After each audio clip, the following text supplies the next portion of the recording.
అసలు ఆయన రాహుల్ గాంధీ మాట వినట్లేదు అనుకుంటా కదనే. అదానిని తీసుకొస్తున్నాడు, అదాని బొగ్గుని తీసుకొస్తున్నాడు. అసలు ఆ సంబంధాలనే అసలు కేంద్రానికి ఇక్కడికి. మీరు చాలా మంచి ప్రశ్న అడిగిర్రు. రాహుల్ గాంధీ పార్టీ దిశ చేస్తున్నాడు కదా. మరి రాహుల్ గాంధీ చెప్పిన సామాజిక గణన ఇక్కడ ఎందుకు జరగట్లేదు? ఏది జరగట్లా?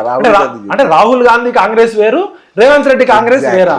మీరు మంచి ప్రశ్న అడిగిర్రు. సోషల్ మీడియాలో ఇలా చాలా మంది మిత్రులు ఏమంటున్నారు అంటే, ఈ TTD Telangana Congress party TTDP అంటే టీడీపీ కాంగ్రెస్ పార్టీ అంటున్నారు. నిజమే కదా. ఆంధ్ర నుంచే వస్తున్నాయంట సెక్రటరియట్లో. ఎవరైనా మీరు రికమెండేషన్ కావాలంటే ఏపీ నుంచి తెచ్చుకోవాలంట. ఎందుకు నాకు ఓపెన్ గా చెప్తున్నారు. వెలగపూడి అనిత మేడం ఫోన్ చేయండి, మీకు 5 నిమిషాల్లో పని అయిపోతుందని జర్నలిస్ట్ సోదరులు చెప్తున్నారు. అరే మీరు పిచ్చోళ్ళు, తెలంగాణ పిచ్చోళ్ళు, మొన్నటిదాకా కేసీఆర్ తిట్టారు, మీకు ఏం తెలియదు.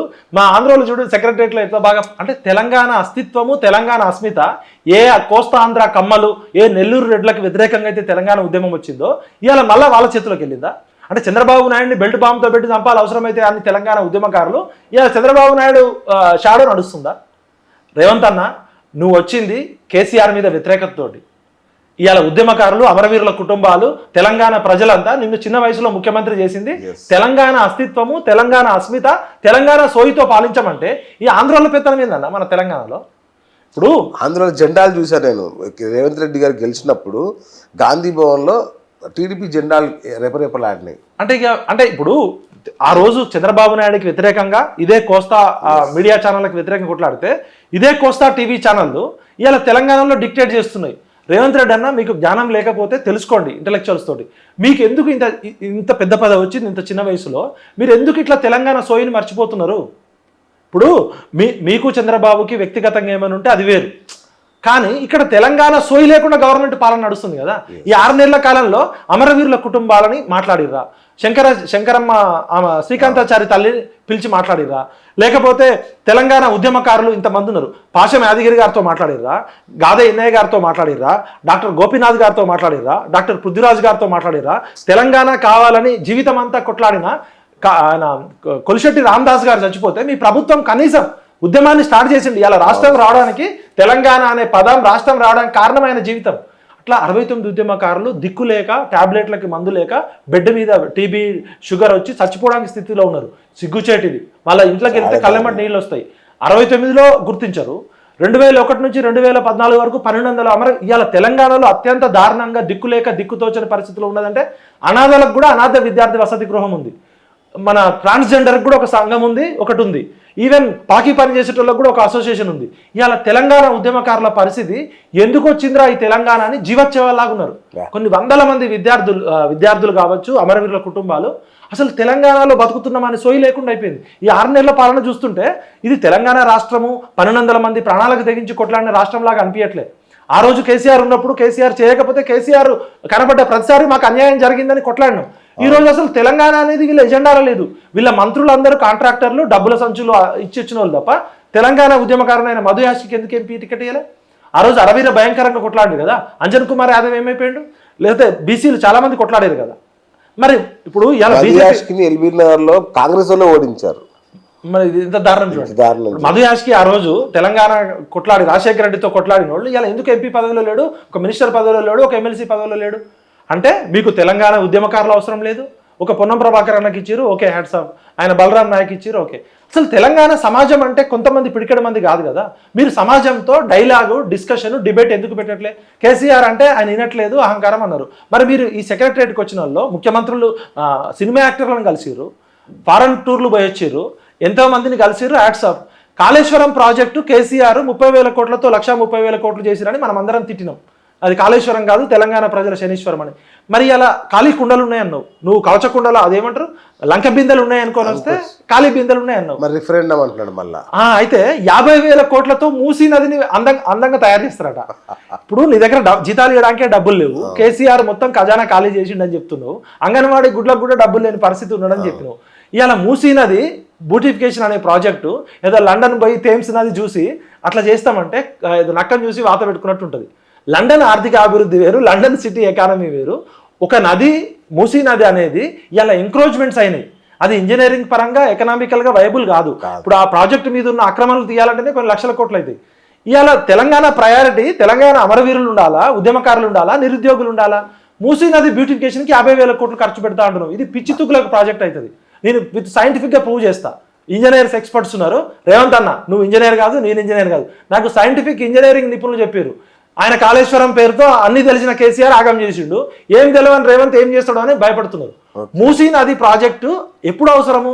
మనం అన్ని అభివృద్ధి అయిపోయి ఇక మన దగ్గర మిగులు నిధులు ఉండి అప్పుడు మూసీ నది సుందరీకరణ అనేది ఎప్పుడు అవసరం అంటే మనం మిగులు నిధులు ఉన్నప్పుడు అవసరమే. ఇప్పుడు అసలు మనమే అప్పులతో ఏ నెలకు ఆ నెల రిజర్వ్ బ్యాంకు దగ్గర పోయి చిప్పబట్టుకునే పరిస్థితి వచ్చినప్పుడు 50,000 కోట్లు పెట్టి అంటే నీ ప్రయారిటీస్ ఏంటి? నీ ప్రయారిటీస్ నిరుద్యోగులకి జాబ్ క్యాలెండర్ ప్రకటించాలి. మరి ఇచ్చానంటున్నాడు కదా జాబ్ క్యాలెండర్, ఇచ్చాడని చెప్తున్నారా? మరి ఎక్కడి నుంచి ఎక్కడ దాచిపెట్టి? అదే నాకు అర్థం కాల. ఇప్పుడు జాబ్ క్యాలెండర్ అంటే ప్రతి గవర్నమెంట్ ఈ సంవత్సరం మేము ఇన్ని రకాల నోటిఫికేషన్లు ఇస్తాము, ఇగో టీఎస్పీఎస్సీ ద్వారా గ్రూప్ 1 నోటిఫికేషన్ పలానా తేదీ ఇస్తాం, పలానా తేదీన ప్రిలిమ్స్ పెడతాం, పలానా తేదీన మెయిన్స్ పెడతాం, పలానా తేదీన ఇంటర్వ్యూ కండక్ట్ చేస్తాం, పలానా తేదీన రిజల్ట్ ఇస్తాం అనేది group 1, group 2 exam, group 3 exam, group 4 exam. ఈ 4 కాకుండా డిఎస్సి, పోలీస్ కానిస్టేబుల్స్, ఇంకా సెక్రటరియట్ ఉద్యోగాలు ఉంటాయి. మరి రేవంత్ రెడ్డి గారు జాబ్ క్యాలెండర్ అంటే ఈ సంవత్సరం 2024-25 ఇయర్లో ఇన్ని ఉద్యోగాలు రాష్ట్రం మొత్తంలో ఇన్ని ఉద్యోగాలు ఖాళీలు ఉన్నాయి, ఒకటేసారి మేము నింపలేము, ఈ 5 సంవత్సరాల వారిగా నింపుతామని చెప్పాలి. మరి రేవంత్ రెడ్డి గారు జాబ్ క్యాలెండర్ ఇచ్చిరా లేదా నిరుద్యోగులకు తెలవాలి. మీకు తెలుసు, నాకు తెలుసు. ఎందుకు అట్లా బుల్డోజ్ చేస్తున్నారు? ఎన్టీవీ ఇంటర్వ్యూలో ఒక రిపోర్టర్ అడిగిన ప్రశ్నకి కనీసం ఆయన చెప్పే వివరణ కూడా ఇవ్వకుండా ఏం తెలుసా నీకు, ఆల్రెడీ టీఎస్పీఎస్సీ చైర్మన్ అఫీషియల్గా ఇచ్చిండు. అక్కడ ఇచ్చింది ఏంటంటే 2022లో గ్రూప్ 2 నోటిఫికేషన్ వచ్చి అది కోర్టు వివాదాలతోటి ఫిల్లింగ్ కాకపోతే అదే నోటిఫికేషన్ రీనోటిఫికేషన్ వచ్చారు. ఒక పోస్ట్ కూడా ఎక్స్ట్రా పెంచలే. ఇవాళ మహేందర్ రెడ్డి గారు టీఎస్పీఎస్సీ వచ్చినాక ఈ 6 నెలల కాలంలో వచ్చింది ఏంటంటే గ్రూప్ 1 ఉద్యోగాలు గత ప్రభుత్వంలో 700 ఖాళీలు ఉంటే ఈ ప్రభుత్వం 50 యాడ్ చేసింది, 750 ఉద్యోగాలకి రీనోటిఫికేషన్ ఇచ్చింది. గ్రూప్ 2 పాత నోటిఫికేషనే, గ్రూప్ 3 పాత నోటిఫికేషనే.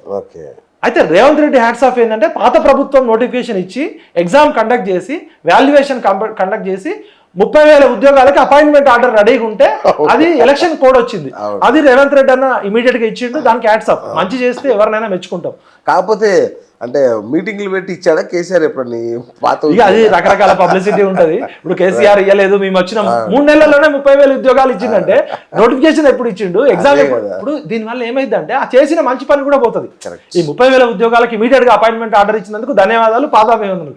కానీ కేసీఆర్ ఇచ్చిన దానికి నువ్వు డబ్బా కొట్టుకుంటే నువ్వు ఈ చేసిన మంచి పని కూడా పోతుంది. ఇప్పుడు ఎన్టీవీ ఇంటర్వ్యూలో ఆయన చాలా విచిత్రంగా మాట్లాడిండు. ఎన్టీవీ ఇంటర్వ్యూ ఒక హైలైట్, అసలు చారిత్రాత్మక ఇంటర్వ్యూ అది. ఇప్పుడు జర్నలిస్టులను కూడా జైల్లో వేస్తా అంటున్నాడు. నేను బూతులు మాట్లాడతా, మీరు వేయొద్దు, వేస్తే మిమ్మల్ని జైల్లో పెడతా అంటున్నాడు. మరి ఇప్పుడు జర్నలిస్టులు అంతా రెడీగా ఉండాలి. మరి నాకు అదే ఇప్పుడు మాట్లాడితే జర్నలిస్టులను ముడి మీద అంతా అన్న, నువ్వు ప్రతిపక్ష నేతగా కేసీఆర్ ని చీల్చి చెన్నడంలో అద్భుతమైన ప్రతిభ ప్రదర్శించినావు, నీకు 100కి 100 మార్క్స్. నువ్వు 2 పోస్టులు నీ దగ్గర పెట్టుకోవడం వల్ల నువ్వు ముఖ్యమంత్రి పోస్ట్ మాట్లాడలే, ఆ పిసిసి ప్రెసిడెంట్ మాట్లాడుతున్నాడు. తొందరగా ఆ పోస్ట్ రిజైన్ చేసి ఇవాళ ఏదో రిజైన్ చేస్తే మంచిది. ఎందుకంటే నువ్వు ముఖ్యమంత్రిగా మాట్లాడాల్సిన చోట పిసిసి ప్రెసిడెంట్గా మాట్లాడాల్సిన చోట ముఖ్యమంత్రిగా మాట్లాడితే ఇంకో విచిత్రం ఏంటంటే రేవంత్ అన్నకి ఎవరైనా సరైన అడ్వైజర్స్ పెట్టుకోవాలి. ఇప్పుడు సగం ముఖ్యమంత్రి ఉంటాడా అండి ఎక్కడన్నా? ఉండడు. మరి ఇలా అద్దంకి ఇద్దరు ముఖ్యమంత్రులు ఇవాళ రాష్ట్రానికి, ఒక ముఖ్యమంత్రి రేవంత్ రెడ్డి, ఇంకో ముఖ్యమంత్రి అద్దంకి దయాకర్. అది ముఖ్యమంత్రి గారే చెప్పారు, అద్దంకి దయాకర్ ఎవరో కాదు, ఆయన సగం ముఖ్యమంత్రి, రోజు నేను చేసే పనులన్నీ ఆయన చేస్తాడు అంటున్నారు. ఇప్పుడు సుబ్రహ్మణ్యం స్వామి లాంటి అడ్వకేట్ ఉంటే దెబ్బకి రాజ్యాంగానికి విరుద్ధం కదా. ముఖ్యమంత్రి పోస్ట్ అనేది మనసా వాచా కర్మన రాజ్యాంగం మీద ప్రమాణం చేస్తూ నాకు తెలిసిన సీక్రెట్స్ కానీ ప్రజల మత కుల వర్గ బంధుత్వం లేకుండా సీక్రెట్ కదా ముఖ్యమంత్రి. అయితే అన్న మీరు అది పట్టించుకోకండి. ఆయన శ్రీధర్ బాబుని కూడా అలాగే అంటాడు, ఎవరిని కనబడితే వాళ్ళగో ఈయన యాక్చువల్ ముఖ్యమంత్రి, నేను కాదు, నేను ఉట్టి డమ్మి ముఖ్యమంత్రి అని ఇప్పటికి ఒక 10 సభల్లో చెప్పి. ఇప్పుడు కోమటిరెడ్డి వెంకటరెడ్డి దగ్గరికి పోయి అన్నీ అసలు ముఖ్యమంత్రి అసలు ఈయననే అర్హుడు అంటారు. అది అక్కడ ఏమైతుందంటే నువ్వు ప్రతిపక్ష నాయకుడుగా చిన్న వయసులో అగ్రెసివ్గా కొట్లాడడం వేరు, అది వేరు. ఒక ముఖ్యమంత్రి బాధ్యతగా ఉన్నప్పుడు ఇట్లా మాట్లాడితే ఏమైందంటే నువ్వే పల్చన. కేసీఆర్ ఇజ్జత్ బయట కేసీఆర్ ఇజ్జత్ తీసుకున్నాడు. నువ్వు ఈ 6 నెలల కాలంలో ముఖ్యమంత్రి స్థాయిలో ప్రతిపక్ష నేతగా మాట్లాడిన దానికి 100% మార్కులు పడి. ఇప్పుడు కేసీఆర్ ఫుట్బాల్ కాళ్ళతో ఆడితే నువ్వు కూడా కాళ్ళతోటి ఫుట్బాల్ ఆడాలి, చేతులతో ఆడాల్సిన అవసరం లేదు. బట్ నువ్వు 2 పోస్టుల్లో ఉండేసరికి ముఖ్యమంత్రిగా నీ స్థాయి పెరిగింది, నీ గౌరవం పెరిగింది, నీ హోదా పెరిగింది. ఆ సీటుకున్న ప్రాధాన్యతతోటి అరే రేవంత్ రెడ్డి గారు ఏంది ఇట్లా మాట్లాడుతున్నారని చాలా మంది బాధపడుతున్నారు. దయచేసి భాష మార్చుకోండి. మీరు గుంపు మేస్త్రి అన్నారు, ఓకే, ఇప్పుడు ఎవడన్నా దబాయించి కేసీఆర్కి ఎందుకు వ్యతిరేకత వచ్చింది? రిపోర్టర్లు ఎవడన్నా ప్రశ్న అడిగితే దబాయించడం, దాంతోటే కదా. నీకేం తెలుసా అంటే 80,000 పుస్తకాలు చదివి ఎంఎస్సి పొలిటికల్ సైన్స్ చదివి ఆయన పరిస్థితి ఏమైందో మనం చూసినాం. మరి నువ్వు నీ పరిస్థితి ఏంది? నీకున్న అకాడమిక్ ట్రాక్ రికార్డ్ ఏంది? నీకున్న నీకు ఎక్స్పీరియన్స్ లేదు, ఎక్స్పోజర్ లేదు, డైరెక్ట్ సీఎం సీట్లో కూర్చున్నావు. నీ పక్కన ఒక మంత్రిగా చేసింది లేదు. అయితే ఇప్పుడు రేవంత్ రెడ్డి గారికి శత్రువులు ఎక్కడో లేరు. ఆ కేబినెట్ లోనే రేవంత్ రెడ్డి ఎంత మాట్లాడితే అంత మంచిది అనుకుంటున్నారు. ఒకసారి రిజల్ట్ రాగానే, నేను చెప్తున్నది, రిజల్ట్ రాగానే కాంగ్రెస్ పార్టీ అధికారంలోకి వచ్చింది. రేవంత్ రెడ్డిని ముఖ్యమంత్రి చేస్తున్నాం అనగానే కొంతమంది సీనియర్ కాంగ్రెస్ నాయకులు, టీఆర్ఎస్ నాయకులు, రేవంత్ రెడ్డి ముఖ్యమంత్రి అయితే మనకు మంచిదిరా అన్నారు. అదేందన్న అట్లా అంటున్నారంటే, రేవంత్ రెడ్డి ముఖ్యమంత్రి అయితే తొందరగా బయటపడతారు నాయన, మనకి ఈజీ అవుతుంది అంటున్నారు. టీఆర్ఎస్ లో అగ్రశ్రేణి నాయకత్వం కూడా రేవంత్ రెడ్డి ముఖ్యమంత్రి అనగానే చప్పట్లు కొట్టుకున్నారు. ఎందుకంటే ఈయన తొందరగా ఎక్స్పోజ్ అవుతాడు, ఆ స్పీడ్ తోటి అగ్రెసివ్ నేచర్. వాళ్ళ ఆనందం కూడా అదే, ఎప్పుడెప్పుడు ఆగస్టు సంక్షేమంతో పోతుందా అనే దాంట్లోనే ఉన్నారు. అంటే మేము ప్రజాస్వామ్యవాదులము, ప్రజలు ఓట్లేసి గెలిచిన కాంగ్రెస్ పార్టీ ఉండాలని కోరుకుంటున్నాం. ఆగస్టులో సంక్షేమ పథకాలు విడుదల కావాలి కానీ సంక్షోభం ఉండద్దని కోరుకుంటున్నాం. ఇప్పుడు ఆ రుణమాఫీ అనే సంక్షేమం వచ్చి ప్రతి రైతుకు 2 లక్షలు ఇస్తే రేవంత్ రెడ్డి అన్నకి పాదాభివందనాలు.